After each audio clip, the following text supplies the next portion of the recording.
Hello everyone, आज मेरा discussion है लॉ के पेपर पे। लॉ का पेपर स्पेसिफिकली आईपीसीसी के लिए बात करूंगा, क्योंकि अकाउंट्स का पेपर आप लोगों का पहला पेपर रहता है और अकाउंट्स का पेपर करने के बाद आपके पास इफेक्टिव टाइम 1.5 डेज है। एंड क्योंकि आप अकाउंट्स का पेपर जब लिख के आए होते हैं तो उससे पहले आपने ज़रूर 3 से 4 दिन या 5 दिन 6 दिन 7 दिन आपने केवल अकाउंट्स पढ़ी होती है। So you have a different mindset. सबसे पहले अपने माइंडसेट को चेंज करें, ये रिकग्नाइज करें कि अब 1.5 दिन ही मिलने वाला है। अगर आप वही माइंडसेट के साथ चल रहे हैं 6-7 दिन में अकाउंट्स तैयार हो गई थी, ये भी तो तैयार हो जाएगा, नहीं ऐसे नहीं होगा। ठीक है, दो it is a theory paper, बहुत ज़्यादा लेंदी नहीं है लेकिन फिर भी इसमें ट्रिक है। ओके, आप जब 5 बजे घर आ चुके हैं तो 5 PM के बाद आप, मैं करीब मानता हूँ 6:30 PM पे पढ़ना स्टार्ट कर सकते हैं। ठीक है, आप 6 बजे तक घर पहुँचेंगे, आधे पौना घंटा रेस्ट कीजिए।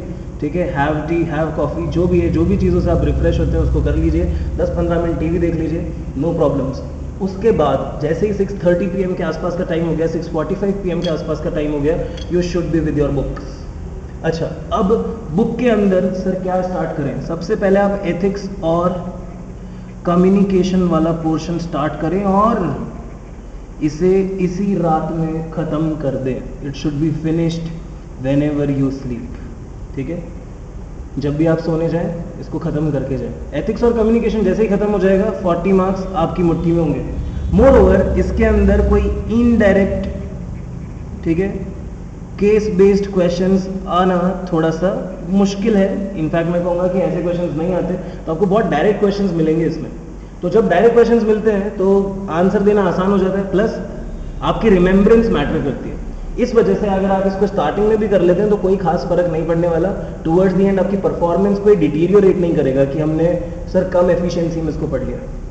अगले दिन जब आप उठें, ये आपका मिनिमम टारगेट है बच्चों, अगर इससे भी ज़्यादा अगर आप कर पाएँ तो आप प्लीज़ बिजनेस लॉ के अंदर ग्रेचुइटी, प्रोविडेंट फंड, ये 2 चीज़ें पढ़ सकते हैं। अच्छा, नेक्स्ट डे जब आप उठें तो सबसे पहले आप 3 आवर्स का एक टारगेट लें।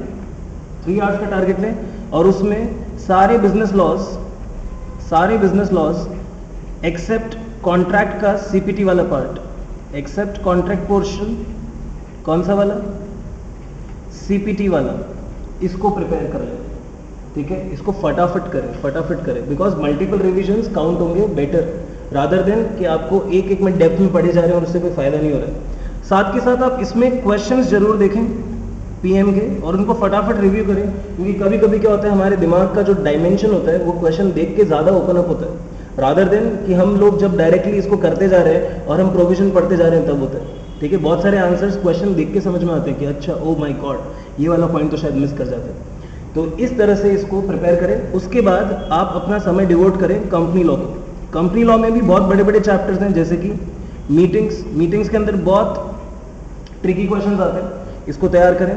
मीटिंग्स के अलावा आपके पास है शेयर कैपिटल, काफ़ी बड़ा चैप्टर है, अगेन इसको तैयार करें अच्छे से, इसके सारे प्रोविजंस क्लियर करें। तो ऐसे बड़े बड़े चैप्टर्स को आप पहले क्लियर करें और उसमें आप बिल्कुल भी प्रैक्टिस मैनुअल को अवॉइड नहीं करेंगे। आप उनके क्वेश्चंस बार बार देखेंगे, समझेंगे कि किस तरह से पुटअप किया गया और किस तरह से आंसर फ्रेम करना है। अगेन प्रेपरेशन आसान है, आप इसको प्रिपेयर कर पाएंगे और मैं ये भी चाहता हूँ कि आप 100 मार्क्स का पूरा पेपर अटेम्प्ट करें। लेकिन इसके अलावा मुझे बहुत बच्चों की क्वेरीज ये भी आई है कि सर जब भी कोई केस बेस्ड क्वेश्चन आता है ना, हमारे सीनियर्स ने भी बोला है कि आप लॉ में जितने मार्क्स सोचते हो ना उतने कभी आते नहीं। ठीक है, आप लॉ में सोचो 80, आपके आएंगे 40। सर ऐसा क्यों होता है? ठीक है, इसका रीज़न बच्चों ये है कि आप लोग प्रोविजन याद नहीं कर रहे। ठीक है, एक नॉर्मल पार्लेंस में भी येस या नो बोल देना बिना लॉ पढ़े भी काफ़ी जगह करेक्ट आसान हो सकता है। ठीक है, नाउ व्हाट हैपेंस इज, जब भी इंसान कोई आंसर लिखता है किसी भी केस बेस्ड क्वेश्चन का, कोई भी स्टोरी बेस्ड क्वेश्चन का, वो क्या करता है, उस स्टोरी से रिलेट करते जाएगा और फैक्ट्स रिपीट करते जाएगा। ठीक है, जब भी आप लॉ का पेपर लिख रहे हो तो आपको फैक्ट्स स्टेट करने के मार्क्स नहीं मिल रहे हैं, आपको मार्क्स मिलने के क्या करने के मिल रहे हैं, लॉ स्टेट करने के। तो प्लीज लॉ स्टेट करें, प्रोविजन की डिस्कशन जरूर होनी चाहिए। अगर आपने प्रोविजन का डिस्कशन नहीं किया है अपने आंसर में तो आपका आंसर बैठेगा ही नहीं। और इसकी प्रॉब्लम ये है कि लोगों को प्रोविजन आता ही नहीं, हमको तो आंसर देना आता है सर, यस या फिर नो। तो अगर आप प्रोविजन नहीं पढ़ रहे हैं तो it will create a problem. Section state करना जरूरी नहीं है, लेकिन प्रोविजन पक्का मालूम होना चाहिए। अगर प्रोविजन नहीं मालूम, प्रॉब्लम होगी, क्योंकि आप फैक्ट्स लिखना स्टार्ट करेंगे कि mister A did this, mister B did this, उसके बाद सी ने ऐसा किया, इस हिसाब से ऐसा होना चाहिए। नहीं, आप उस फैक्ट को रिलेट तो करिए प्रोविजन के साथ, फिर बताइए कि लॉ ने ऐसा लिखा है इस वजह से मैं ऐसा कर रहा हूं, ये नहीं कि इसने ऐसा कर दिया इसलिए मैं ऐसा कर रहा हूं। तो इंपॉर्टेंट बात यह है कि आप जरूर से जरूर बताएं कि लॉ में क्या लिखा है और लॉ क्यों कहता है कि इस केस में ऐसा करना चाहिए। केवल फैक्ट्स लिख देने से केवल 4 में से 1 मार्क मिलता है बच्चों, ठीक है। येस नो लिखने के मार्क्स इस तरह से डायरेक्टली अलॉट नहीं होते, ठीक है। दिस इज नॉट बीकॉम, ध्यान रखें, ठीक है। आपको 1 मार्क इतनी आसानी से मिल जाए, आपको 4 में से 1 मिलेगा, बहुत बुरा लगेगा। 1 मार्क बहुत आसान है, येस नो लिख दिया, फैक्ट्स लिख दिए, मिल गया 1 मार्क। पर 1 मार्क के लिए थोड़ी ना आप पेपर लिख रहे हैं। अगेन इंपॉर्टेंट क्या है, सबसे पहले आप लिखें लॉ का प्रोविजन, कि लॉ का प्रोविजन क्या कहता है, ठीक है। फिर उसको लिखिए करंट केस के अंदर क्या हो रहा है और कैसे प्रोविजन अप्लाई हो रहा है। फिर आप दे दीजिए अपना judgement in the context of the case. इस तरह का अगर प्रेजेंटेशन आप रखते हैं इन दीज 2-3 स्टेप्स, ठीक है, ऑफ कोर्स आपको मार्क्स पूरे में से पूरे मिलने का चांस रहेगा। 4 में से 3.5 से 4 मार्क्स मिलने का चांस रहेगा, depending upon the clarity of your provision and the execution of answer.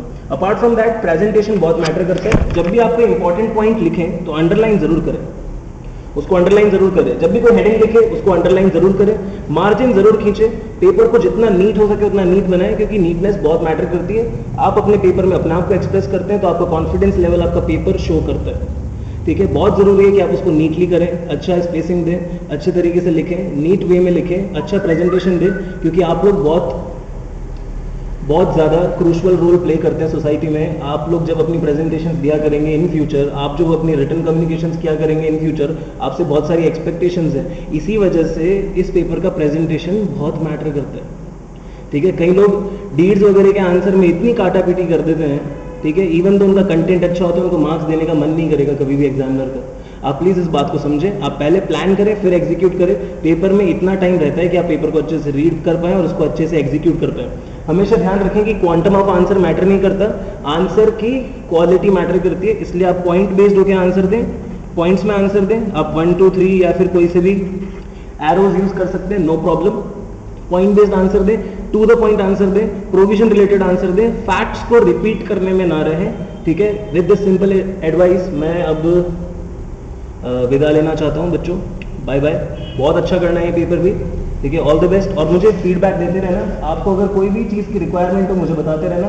मेरा नंबर ऑलरेडी आप लोगों के पास है, स्टिल मैं एक और बार बता दे रहा हूँ, 9799844487। जयपुर वाले बच्चे मुझसे डायरेक्ट आके भी मिल सकते हैं, अपनी क्वेरीज को डिस्कस कर सकते हैं। मैं आपको कॉमर्स पाठशाला नाम की संस्था से मिल जाऊंगा या विद्यासागर इंस्टीट्यूट, इन 2 संस्थाओं पे आपको मिल जाऊंगा। आप मुझसे इस तरह से भी संपर्क कर सकते हैं।